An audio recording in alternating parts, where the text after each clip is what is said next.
Halo, apa kabar? Salam jumpa saudara. Senang sekali Nusa Tenggara Timur hari ini kembali hadir menjumpai Anda. Ya saudara, sejumlah informasi menarik dan teraktual dari berbagai daerah di Nusa Tenggara Timur telah kami siapkan untuk Anda, dan mengawali perjumpaan kita berikut cuplikan berita utama. Muntahan api di puncak Gunung Lewotobi laki-laki sekitar pukul 22 hingga pukul 03.17 dini hari. Bandara Internasional Komodo ditutup sementara karena terpapar abu erupsi Lewotobi. Dan Rem 161 Wirasakti pimpin upacara peringatan Hari Pahlawan. Saudara, cuplikan berita utama tadi akan kami rangkai dengan berbagai informasi menarik lainnya bersama saya Afonso di Araujo. Dan saya Dian Lenggu. Saudara, inilah Nusa Tenggara Timur hari ini selengkapnya untuk Anda.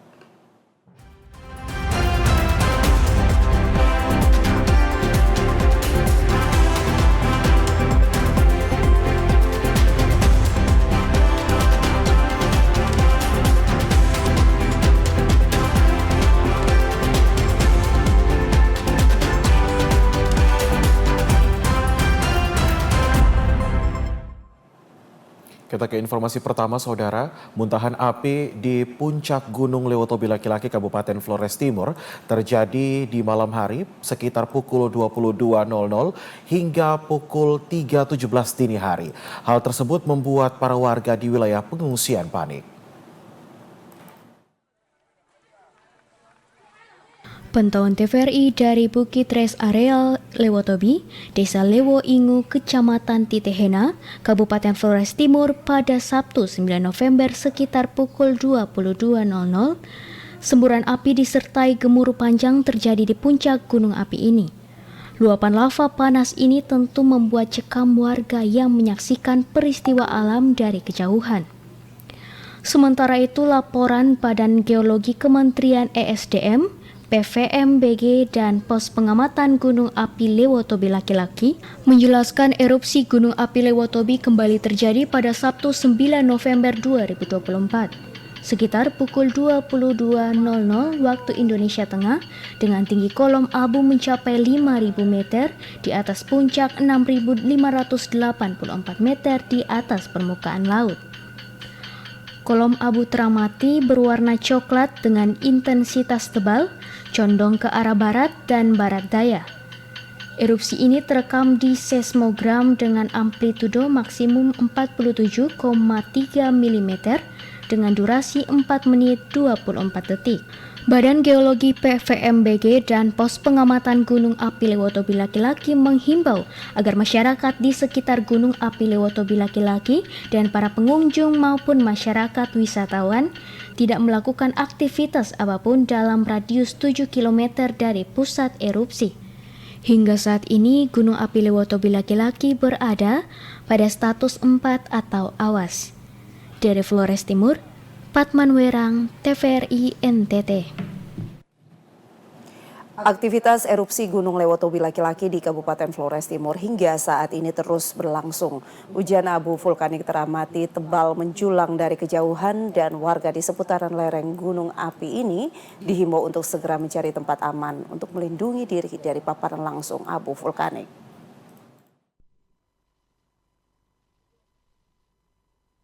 Pantauan TVRI, aktivitas erupsi Gunung Api Lewotobi hingga saat ini masih terus berlangsung dengan semburan asap tebal abu vulkanik membumbung tinggi. Sementara itu, laporan dari KESDM Badan Geologi PVMBG Pos Pemantauan Gunung Api Lewotobi laki-laki menjelaskan erupsi dengan kolom abu teramati 6.000 meter di atas puncak atau 7.584 di atas permukaan laut. Dengan kolom abu teramati berwarna kelabu dengan intensitas tebal yang condong ke arah barat laut. Dengan intensitas erupsi Gunung Api Lewotobi yang terus berlangsung aktif saat ini, pihak KESDM Badan Geologi PVMBG Pos Pemantauan Gunung Api Lewotobi laki-laki menghimbau masyarakat di sekitar Gunung Lewotobi laki-laki mewaspadai potensi banjir lahar hujan pada sungai-sungai yang berhulu di puncak gunung api ini.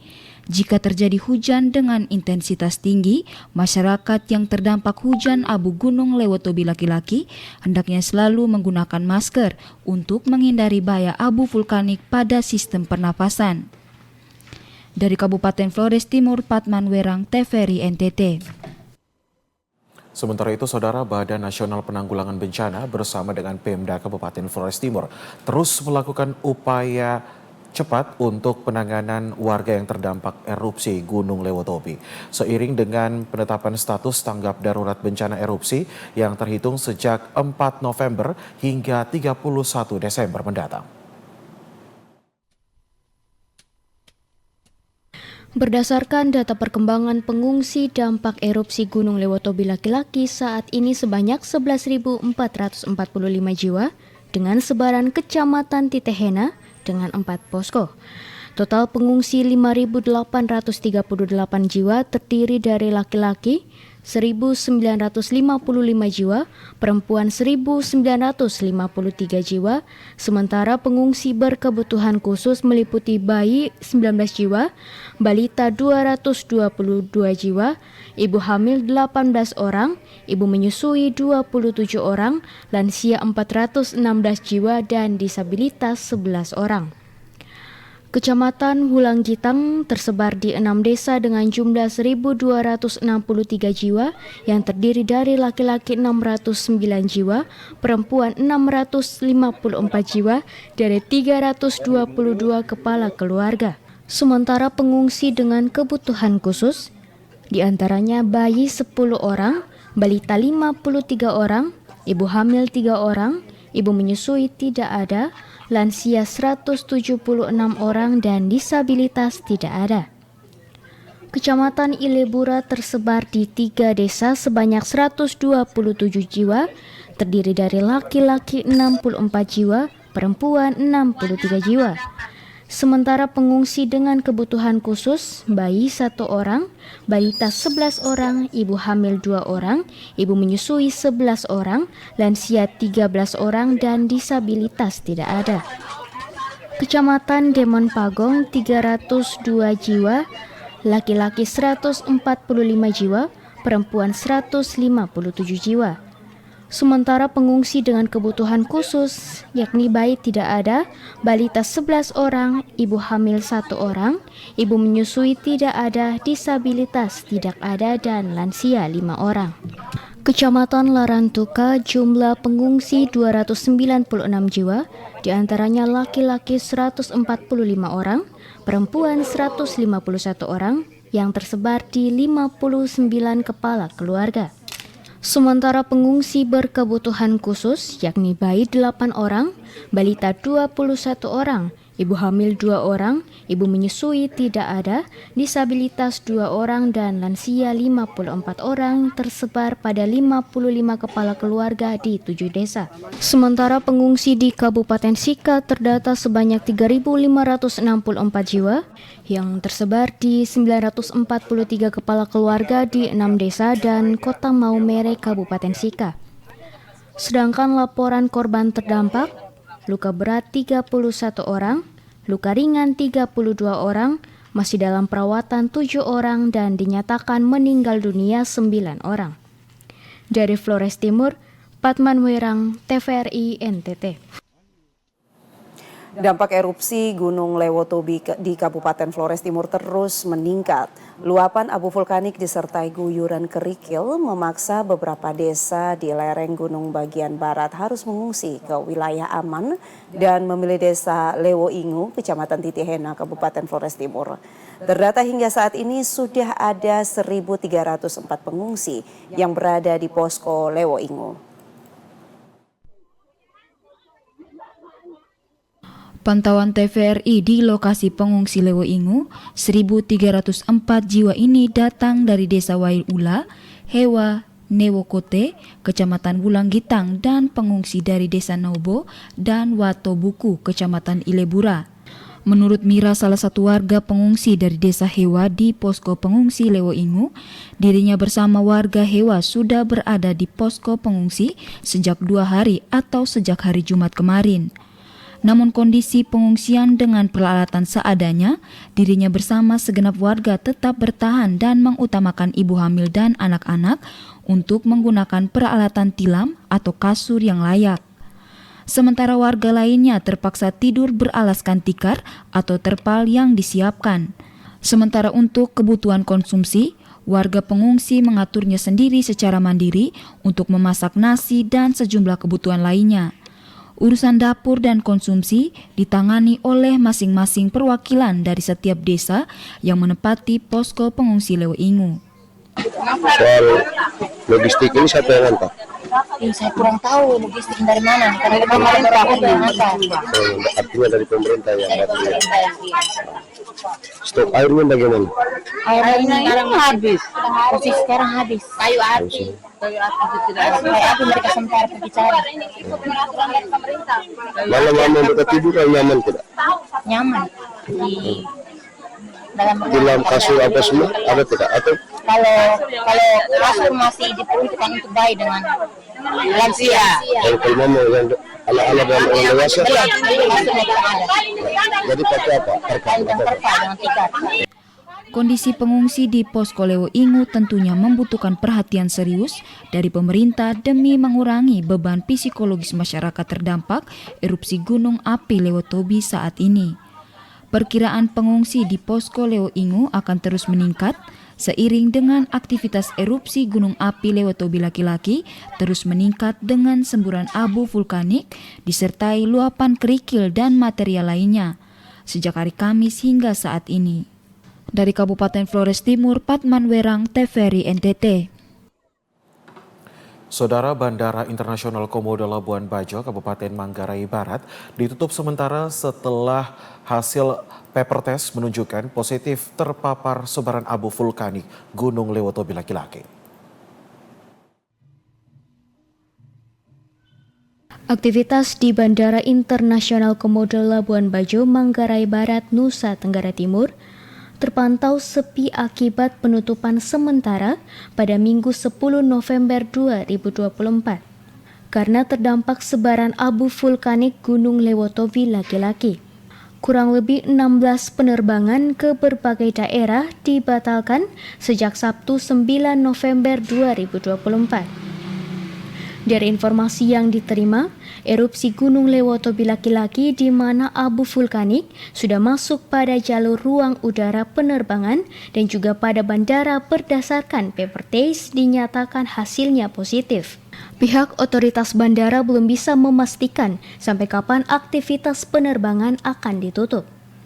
Pihak bandara akan terus melakukan pemeriksaan kelayakan terbang untuk memastikan keamanan dan kenyamanan penumpang.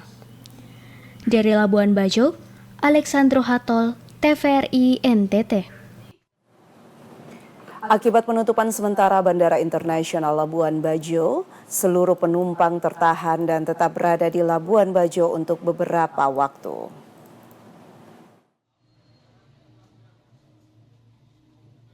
Inilah sejumlah penumpang yang masih tertahan di Bandara Internasional Komodo Labuan Bajo pada Minggu siang 10 November 2024.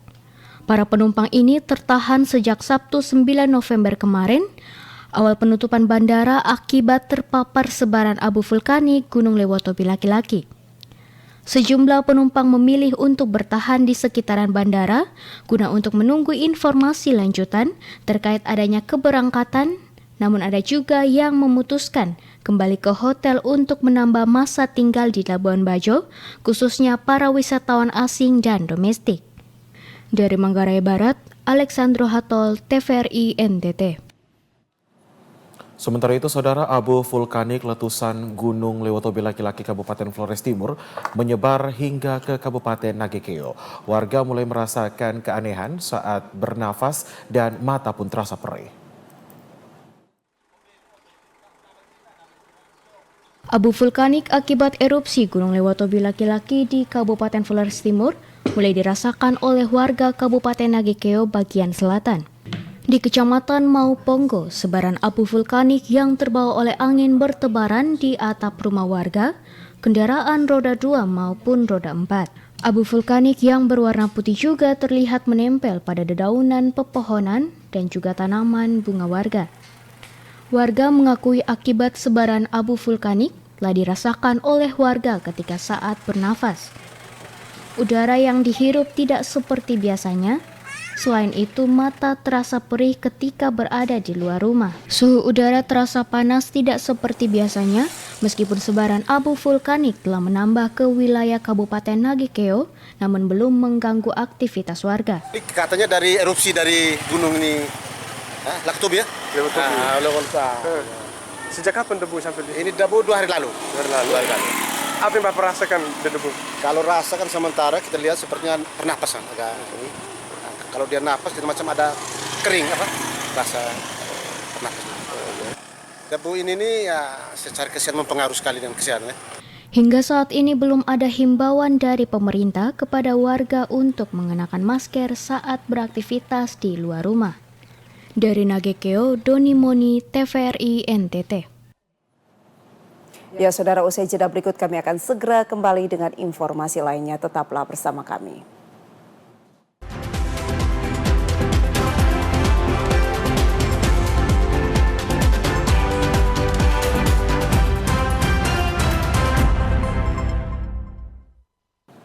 Saudara, terima kasih Anda masih bersama dengan kami di Nusa Tenggara Timur hari ini. Kita lanjutkan informasi, saudara. Pemerintah Provinsi Nusa Tenggara Timur terus berupaya bekerja dalam mengatasi erupsi Gunung Lewotobi laki-laki di Kabupaten Flores Timur.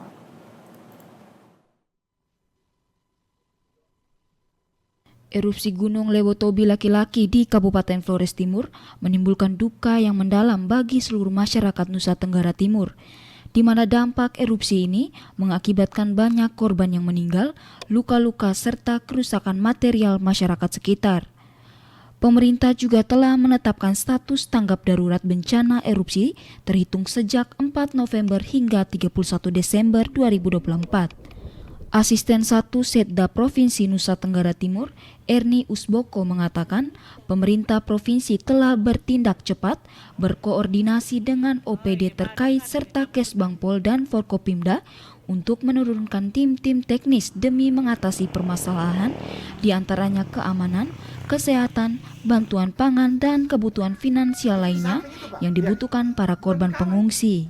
Setelah mendengar berita tersebut, pimpinan kami, baik Bapak PJ Gubernur maupun Bapak Sekda, segera bergerak secara cepat dengan mengundang OPD terkait, juga dengan Forkompimda, OPD terkait dalam hal ini Dinas Sosial dan juga Bencana Alam, juga untuk kerawanan dengan Kesbangpol, dan juga bergerak bersama dengan Forkompimda dan segera berkoordinasi sehingga turun tim-tim teknis langsung ke lapangan.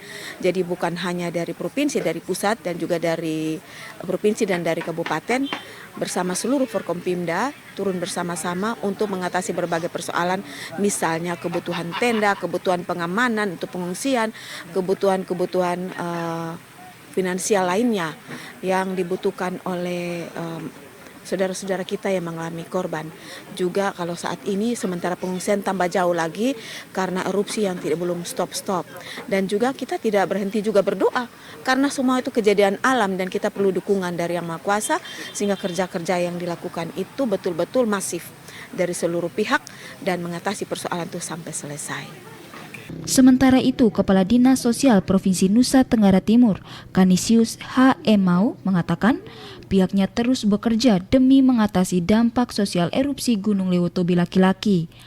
Penyaluran bantuan-bantuan dalam membantu masyarakat yang terdampak terus dilakukan dan tentunya kerjasama semua pihak, baik dari pemerintah, masyarakat, dan lembaga swasta lainnya harus terus digalangkan demi mengurangi dampak yang dirasakan masyarakat yang terkena erupsi.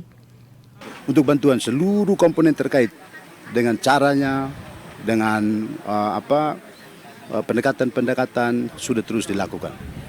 Ya, kita tahu bahwa dari Kemensos, Bapak Wamensos sendiri hadir, kemudian dari Badan Penanggulangan Bencana itu juga hadir dan semua komponen lain, NGO semua pemangku kepentingan yang ada empati, yang punya rasa yang sama terhadap bencana ini, maka mereka sudah lakukan terbaik. Dari Kota Kupang, Simon Padang, Adi Mataratu, TVRI NTT.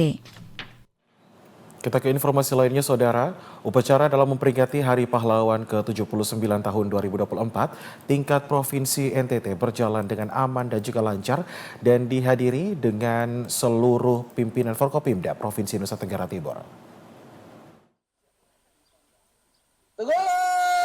Upacara peringatan Hari Pahlawan tahun ke-79 berlangsung di lapangan rumah jabatan Gubernur Nusa Tenggara Timur. Korem 161 Wirasakti, Lantamal 7 Kupang, Lanut Eltarik Kupang, Polda Nusa Tenggara Timur, Brimob Nusa Tenggara Timur, dan PNS jajaran Pemda Provinsi Nusa Tenggara Timur dengan pimpinan Komandan Upacara Letkol Infantri Heri Mujiono. Adapun Dandrem 161 Wirasakti, Brigjen TNI Joao Xavier Barreto Nunes bertindak sebagai inspektur upacara. Menteri Sosial RI Saifullah Yusuf dalam amanatnya yang dibacakan oleh Dandrem 161 Wirasakti, Brigjen TNI Joao Xavier Barreto Nunes menyampaikan, melalui tema Hari Pahlawan yakni teladani pahlawanmu, cintai negerimu. Semua pola pikir dan perbuatan harus senantiasa diilhami oleh semangat kepahlawanan serta memberikan sumbangsi yang berarti bagi kemajuan bangsa Indonesia. Terlebih di situasi global yang sukar diprediksi ini, maka mencintai negeri adalah memperkuat solidaritas sesama anak bangsa. Kita berharap pada setiap momen peringatan Hari Pahlawan muncul semangat baru, muncul sosok warga negara Indonesia yang berhasil mengeluarkan inovasi baru untuk mengimplementasikan nilai kepahlawanan sesuai dengan tantangan saat ini. Pada akhirnya, jangan pernah lelah untuk berbuat yang terbaik, meneladani dan mewarisi nilai-nilai kepahlawanan. Mari kita implementasikan sifat-sifat kepahlawanan dan kesetiakawanan sosial di tengah masyarakat, mulai dari diri kita. Dari hal-hal yang paling kecil, dari sekarang kita harus dapat berubah menuju hal yang terbaik yang dapat dilakukan di sekitar kita untuk kemaslahatan masyarakat. Sementara itu, Asisten 1 Setda Provinsi Nusa Tenggara Timur, Erni Usboko mengatakan, pemerintah Provinsi Nusa Tenggara Timur melibatkan seluruh unsur untuk memperingati Hari Pahlawan ini. Ia menambahkan kehadiran veteran pada upacara ini menunjukkan penghargaan atas perjuangan mereka demi kemerdekaan Indonesia dan diharapkan upaya mereka dapat dilanjutkan generasi muda mengisi kemerdekaan dengan membangun republik ini menjadi lebih baik. Ini menunjukkan bahwa penghargaan terhadap mereka atas perjuangan-perjuangan yang telah dilakukan mereka dalam tupoksi-tupoksi mereka sebagai seorang prajurit, sebagai seorang pahlawan, yang kita katakan seorang pahlawan karena melalui mereka lah rintisan-rintisan atau keteladanan yang telah mereka lakukan agar kami dalam kehidupan kami sebagai generasi penerus akan terus melanjutkan karya-karya yang telah ada, juga sebagai warna untuk generasi yang akan datang supaya mereka terus menyikapi dan memperingati Hari Pahlawan, mengisi Hari Pahlawan ini dengan hal yang bermakna untuk hidup lebih baik ke depan, misalnya mengurangi kemiskinan ekstrim, mengurangi stunting, dan juga berbagai macam urusan lainnya dengan cara bekerja bersama-sama, sama-sama bekerja untuk memberikan kesejahteraan bagi masyarakat Indonesia dan secara khusus bagi Nusa Tenggara Timur, Nusa yang kami cintai ini. Dari Kota Kupang, Simon Padang, Adi Mataratu, TVRI NTT. Jajaran Forkopimda Nusa Tenggara Timur diantaranya Pemprov dan TNI Polri melaksanakan ziarah rombongan ke Taman Makam Pahlawan Dharma Loka, Kota Kupang dalam rangka memperingati Hari Pahlawan tahun 2024. Forkopimda Provinsi Nusa Tenggara Timur diantaranya dari pemerintah provinsi dan TNI Polri melaksanakan ziarah rombongan ke Taman Makam Pahlawan Dharma Loka, Kota Kupang dalam rangka peringatan Hari Pahlawan tahun 2024. Menurut pimpinan rombongan ziarah Kombes Pol Rahmanto Sujudi, kegiatan yang diikuti oleh seluruh perwakilan instansi di lingkup pemerintah Provinsi Nusa Tenggara Timur ini dilaksanakan agar semua pihak dapat mengenang kembali jasa para pahlawan yang telah berjuang dalam merebut kemerdekaan, serta perintis dalam mendirikan Negara Kesatuan Republik Indonesia. Sehingga dharma bakti para pahlawan tersebut dapat menjadi contoh dan teladan bagi seluruh masyarakat Indonesia. Diharapkan dengan semangat perjuangan yang ada, masyarakat Indonesia dapat terus mempertahankan dan mengisi kemerdekaan yang telah diraih demi terciptanya Indonesia Emas 2045. Dalam memaknai Hari Pahlawan ini diharapkan pada masyarakat mengenang kembali bagaimana jasa mereka yang luar biasa, yang sudah merelakan harta, benda, keluarga serta jiwa mereka sendiri dengan luar biasa, sehingga dengan demikian memaknainya mereka para masyarakat ini bisa membangun lebih kuat dengan motivasi yang lebih semangat, sehingga negara ini bisa terbangun dengan baik menjadi negara yang luar biasa dalam menuju Indonesia Emas 2045. Dari Kota Kupang, Agung Pras, Kristodapo, TVRI NTT. Saudara, dalam memperingati Hari Pahlawan Nasional 10 November 2024, Pemda Kabupaten Ende bersama dengan pemerintah desa serta Pok Darwis menggelar Festival Marilonga yang bertujuan membangkitkan semangat nasionalisme kaum muda serta nilai gotong royong dalam hidup sehari-hari. Beginilah antusias masyarakat Kecamatan Detukeli dalam mengikuti Festival Marilonga. Berbagai tarian budaya Endelio dipentaskan oleh seluruh siswa-siswi dari SD hingga SMA di wilayah Kecamatan Detukeli. Acara diawali dengan pawai obor dengan titik star dari Benteng Pahlawan Marilonga menuju Makam Pahlawan Babo Marilonga. Kepala Dinas Pariwisata Kabupaten Ende, Muhammad Sahab, saat membuka Festival Marilonga menyampaikan, kegiatan ini merupakan rangkaian acara dalam memperingati Hari Pahlawan yang jatuh pada tanggal 10 November, sekaligus menjadi daya tarik wisatawan agar ke depan Kecamatan Detukeli ini bisa menjadi salah satu daerah tujuan pariwisata sejarah. Ia juga menyampaikan Festival Marilonga ini juga sebagai bentuk dukungan pemerintah dalam memperjuangkan Babo Marilonga menjadi pahlawan nasional. Untuk diketahui, pantauan media festival ini dihadiri seluruh Forkopimda dan juga seluruh organisasi perangkat daerah Kabupaten Ende. Dari Kabupaten Ende, Obitani, TVRI NTT. Komisi Pemilihan Umum Kabupaten Timur Tengah Utara sukses menggelar debat kedua bagi paslon peserta Pilkada 2024.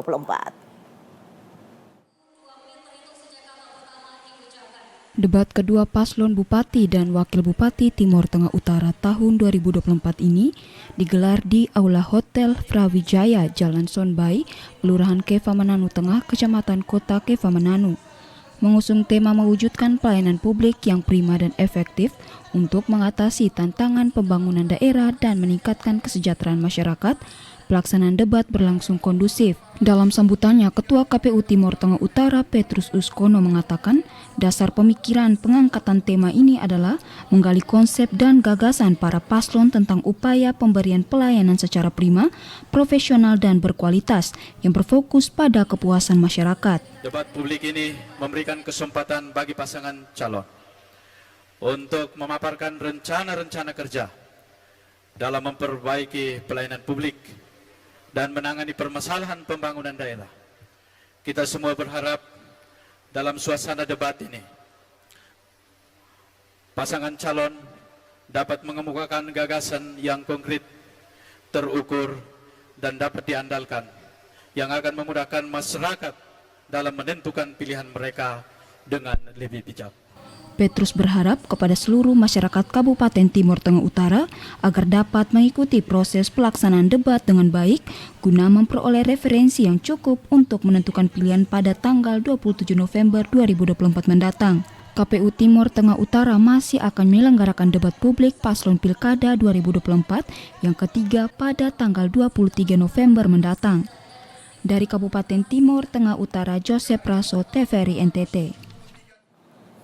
Organisasi Gerakan Mahasiswa Nasional Indonesia menilai debat publik putaran kedua paslon Bupati dan Wakil Bupati Timur Tengah Utara belum menyentuh strategi peningkatan kesejahteraan petani, peternak, dan juga para nelayan. Diundang pihak KPU untuk menyaksikan langsung debat publik putaran kedua yang diselenggarakan sore kemarin, aktivis mahasiswa dan Gerakan Mahasiswa Nasional Indonesia GMNI Cabang Keva Mananu memberikan tanggapannya. Ketua GMNI Cabang Keva Mananu Yakobus Aprianus Amfotis menilai gagasan dan ide yang dipaparkan keempat paslon Bupati dan Wakil Bupati Timur Tengah Utara belum menyentuh strategi peningkatan kesejahteraan petani, peternak, dan nelayan. Padahal tiga sektor ini adalah lokomotif pembangunan di daerah tersebut. Jadi ada beberapa hal yang menurut kita diangkat benar dalam debat kali ini, tetapi ada beberapa hal yang belum menyentuh terkait persoalan sosial daerah kita.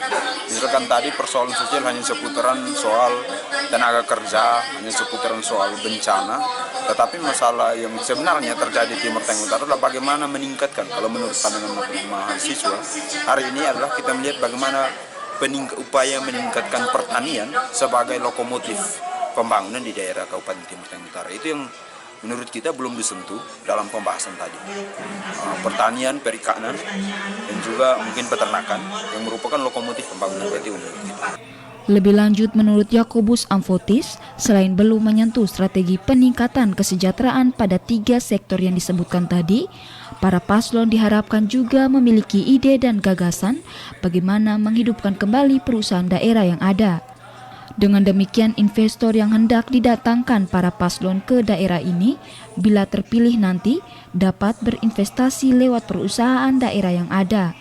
Dengan kolaborasi ini diyakini akan menciptakan iklim investasi yang lebih efisien dan efektif dalam upaya peningkatan pendapatan daerah dan kesejahteraan masyarakat. Dari Kabupaten Timur Tengah Utara, Joseph Praso, TVRI NTT. Sementara itu, saudara, simulasi real pemungutan dan perhitungan suara yang digelar oleh KPU Provinsi Nusa Tenggara Timur memiliki banyak manfaat menjelang Pilkada 2024.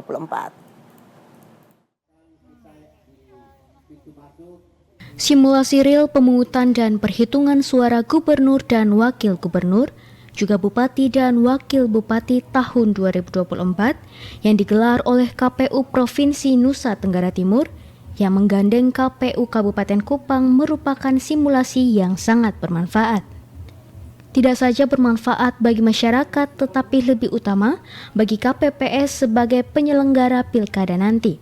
Seperti disampaikan Ketua Divisi Teknis Penyelenggara Pemilu KPU Provinsi Nusa Tenggara Timur, Eliezer Lomirihi, tujuan dari simulasi real pemungutan dan perhitungan suara pemilihan gubernur dan wakil gubernur juga pemilihan bupati dan wakil bupati tahun 2024 adalah sebagai bentuk sosialisasi kepada masyarakat berkaitan dengan pilkada nanti.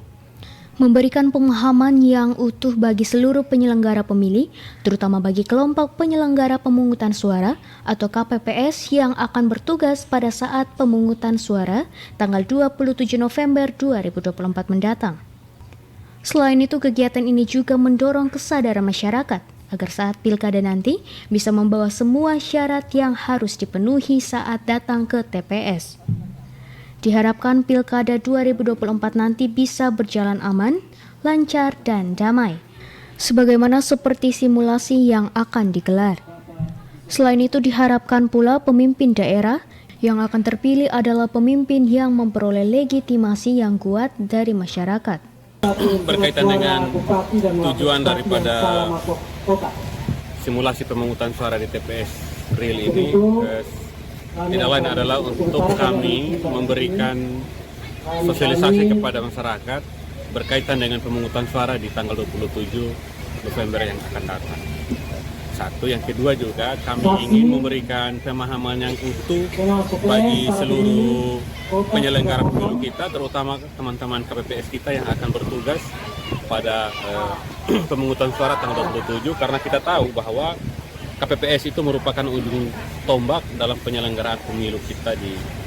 Dari Kabupaten Kupang, Kris Poto, TVRI NTT.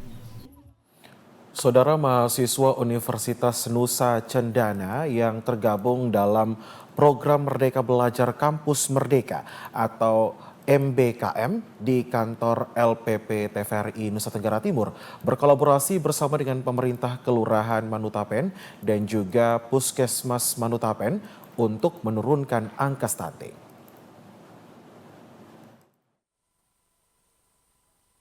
Bertempat di Posyandu Kamboja 10 tanggal 8 November 2024, mahasiswa MBKM Universitas Nusa Cendana memberikan bantuan makanan tambahan berupa sayur-sayuran dan telur. Kegiatan ini merupakan aksi nyata dan kepedulian untuk menekan angka stunting di wilayah Kelurahan Manutapen. Aksi ini disambut baik oleh PLT Lurah Manutapen dan PLT Kepala Puskesmas Manutapen. Ucapan terima kasih juga saya sampaikan atas kerjasama TVRI dan anak-anak mahasiswa telah membantu para kader, anak-anak bayi balita pada hari ini memberikan dalam bentuk bantuan berupa sayur dan telur sehingga anak-anak hari ini sekalian di Posyandu bisa menerima bantuan makanan ini dengan sukacita. Hal senada juga disampaikan oleh PLT Kepala UPTD Puskesmas Manutapen, Dr. Gigi Yeni Widi Astutik. Menurutnya, angka stunting di Kelurahan Manutapen masih cukup tinggi. Per data bulan Oktober 2024 mencapai 18,3%. Pihaknya sudah melakukan beberapa kegiatan untuk mengatasinya seperti memberikan PMT kepada bayi, balita, dan juga ibu hamil, pendampingan dengan dokter spesialis anak, serta adanya kunjungan rumah dari petugas gizi. Saya mengucapkan terima kasih kepada adik-adik mahasiswa Ilmu Komunikasi Universitas Undana dan juga dari TVRI yang sudah memberikan bantuan makanan tambahan ya berupa telur dan juga sayur-sayuran.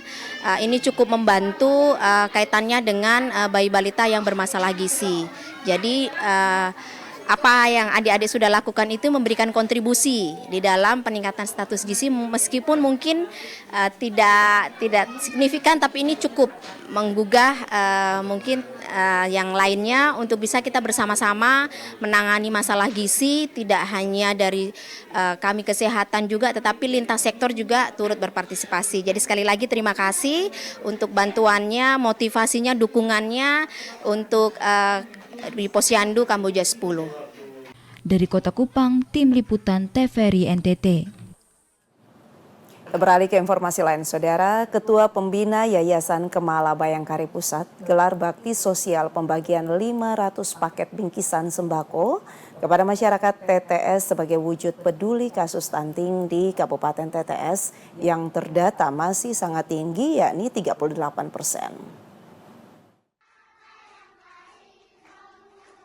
Purnawirawan Polri Lores Jehau menyampaikan terima kasih atas kehadiran Ketua Pembina Yayasan Kemala Bayangkari Pusat, Juliati Sigit Prabowo, atas bantuan yang diberikan kepada anak-anak kategori stunting.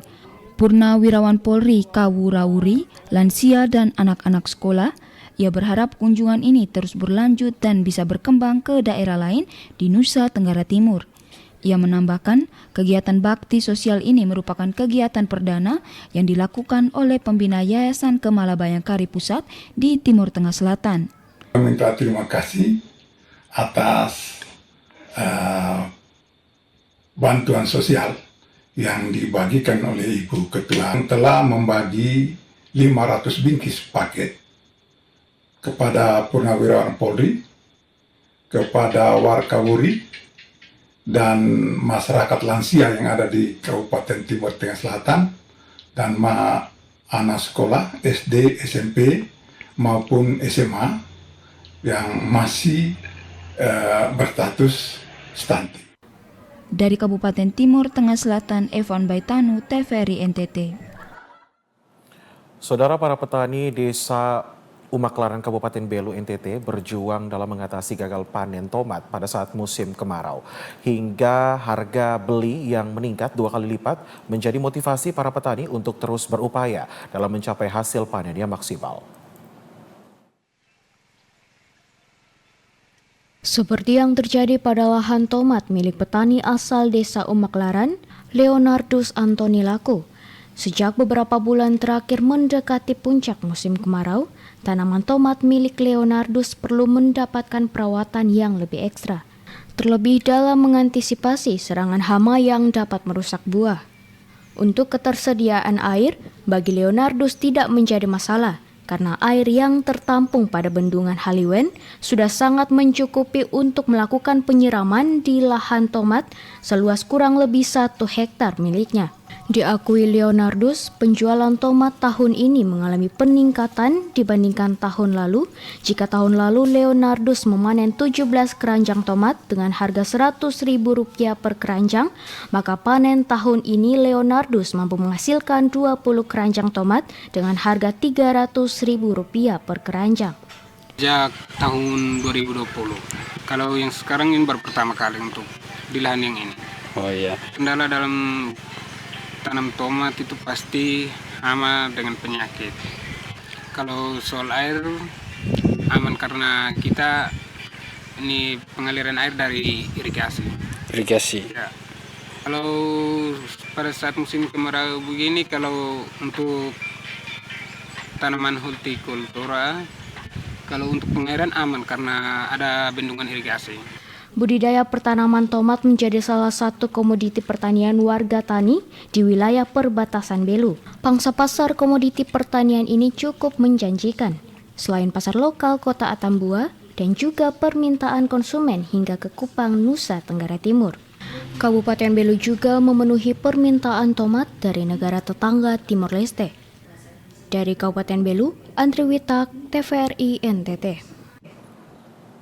Saudara, dalam rangka mendukung kebijakan dan komitmen pemerintah untuk membina dan mengembangkan UMKM di seluruh Indonesia, Kementerian BUMN menyelenggarakan Basar UMKM yang bertemakan Pesona Timur Indonesia di Labuan Bajo, Nusa Tenggara Timur.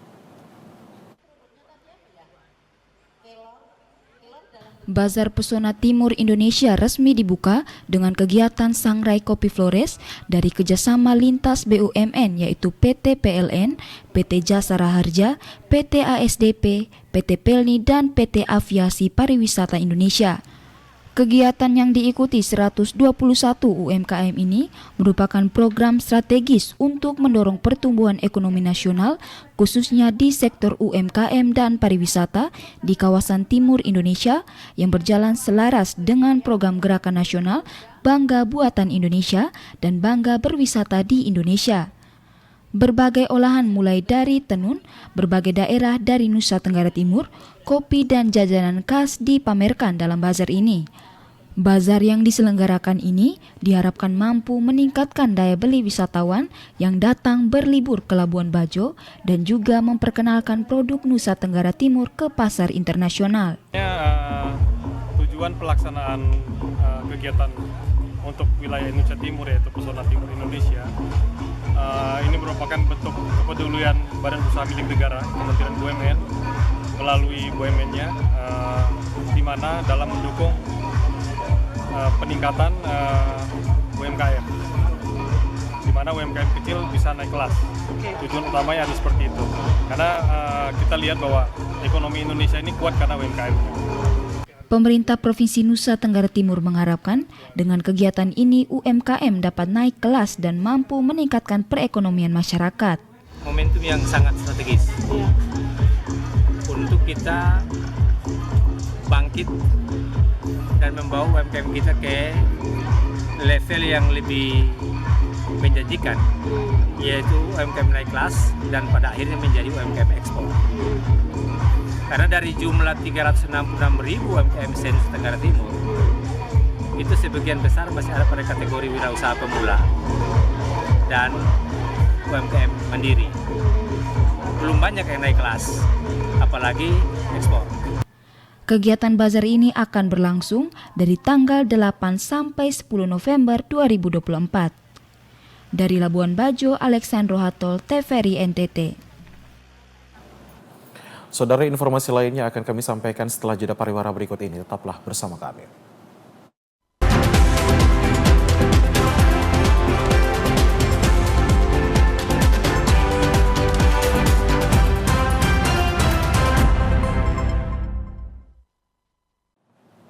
Ya, saudara, kembali Anda menyaksikan kami di Nusa Tenggara Timur hari ini. Kita ke informasi selanjutnya, saudara. Universitas Timor atau Unimor Kabupaten Timor Tengah Utara menggelar lomba pidato antar universitas dan sekolah tinggi sedaratan Timor yang berlangsung di Aula Laat Menekat Neo Meto Keva Menano. Lomba pidato yang merupakan agenda tahunan Fakultas Ilmu Sosial Politik Visipol dan Universitas Timor ini melibatkan peserta dari 7 universitas dan sekolah tinggi sedaratan Timor di wilayah Nusa Tenggara Timur. Ketujuh universitas dan sekolah tinggi tersebut yaitu Unimor, Universitas Katolik Kupang, Universitas Nusa Cendana, Universitas Muhammadiyah, Sekolah Tinggi Ilmu Hukum Cendana Wangi, Stisip Fajar Timor, dan juga Stipas Atambua. Lomba pidato kali ini bertemakan tindak pidana perdagangan orang atau TPPO dengan jumlah peserta yang ikut berkompetisi sebanyak 60 orang mahasiswa dan mahasiswi. Hendrikus Hieronymus Bota, Ketua Panitia Penyelenggara Lomba Pidato, mengungkapkan alasan perdagangan orang diangkat menjadi tema lomba pidato ini sebagai upaya pemberian pemahaman kepada generasi muda betapa kompleks dan menjamurnya kasus perdagangan orang di Nusa Tenggara Timur. Dua poin penting yang dibebankan oleh panitia kepada peserta. Jadi mereka tidak hanya datang berkompetisi saja, tetapi mereka pulang membawa satu tekad bersama bahwa mereka juga menjadi duta untuk membumi hanguskan atau membasmi perdagangan orang di NTT. Dan juga ketika mereka turun sampai ke masyarakat, mereka juga yang kemudian menjadi corong untuk bisa memberikan pemahaman terhadap masyarakat, terhadap keluarga terdekat mereka tentang tindakan perdagangan orang di NTT yang cukup meresahkan kita. Maria Hadutuka, peserta asal Universitas Katolik Kupang, mengaku sangat bangga karena merupakan kali pertamanya ia mengikuti lomba pidato di luar dari universitasnya. Ia mengaku momentum ini sangat baik agar kaum mahasiswa dapat ikut berperan membantu mengatasi perdagangan orang di Nusa Tenggara Timur. Kalau dilihat dengan tema yang diangkat mengenai perdagangan orang yang ada di Nusa Tenggara Timur, ini dilihat bahwa kapasitas di Nusa Tenggara Timur itu begitu melonjak setiap tahunnya dengan perdagangan manusia yang terjadi. Jadi ini merupakan momentum yang luar biasa untuk kami sebagai mahasiswa, khususnya saya, dan saya harap dari kampus Unimor untuk terus maju dan memperjuangkan hak-hak yang lebih baik dari masyarakat. Dari Kabupaten Timor Tengah Utara, Joseph Praso, TVRI NTT.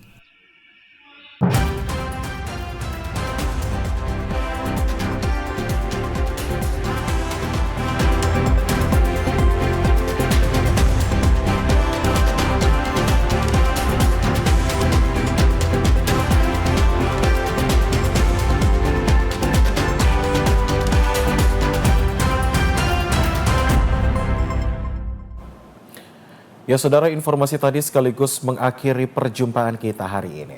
Saudara, teruslah saksikan Nusa Tenggara Timur hari ini yang menyajikan informasi secara santun, lugas, dan berimbang hanya di TVRI Nusa Tenggara Timur, media pemersatu bangsa. Akhir kata, saya Dian Lenggu. Dan saya Afonso de Araujo, mewakili seluruh kerabat kerja yang bertugas, mengucapkan terima kasih atas kebersamaan Anda. Selamat melanjutkan aktivitas Anda dan sampai jumpa.